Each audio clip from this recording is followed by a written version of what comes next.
আসসালামু আলাইকুম গাইস, আজকে আপনাদের জন্য নিয়ে আসলাম ভুড়ি রান্না। এভাবে রান্না করে খেলে মুখে স্বাদ লেগে থাকবে। কড়াইয়ের মধ্যে তেল দিয়ে দিলাম, কিছুটা পেঁয়াজ দিয়ে দিলাম। এবার পেঁয়াজটা হালকা ভেজে নিয়ে মরিচ দিয়ে দিব। মরিচটাও হালকা ভাজা হয়ে গেলে দিয়ে দিলাম স্বাদ মতো লবণ, তারপর দিয়ে দিলাম হলুদ।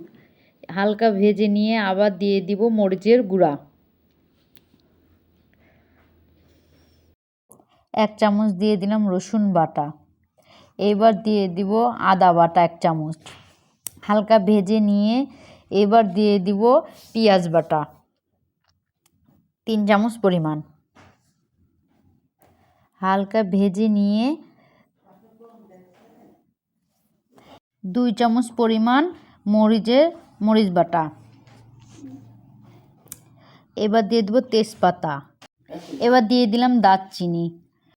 এবার দিয়ে দিলাম ছোট এলাচ, বড় এলাচ, ধইনা আর জিরা একসঙ্গে বেটে নিয়েছি।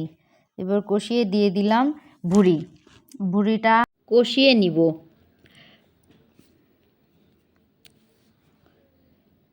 কষিয়ে নেওয়ার পরে আমি 2টা টমেটো দিয়ে দিলাম। টমেটো দেওয়ার পরে ভালোভাবে কষিয়ে নিয়ে ঢাকনা দিয়ে দিব। ঢাকনা তুলে নিয়ে আবার একটু কষিয়ে দিব।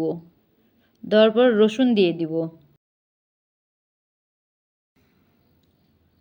এবার দিয়ে দেবো 6-7টা মরিচ।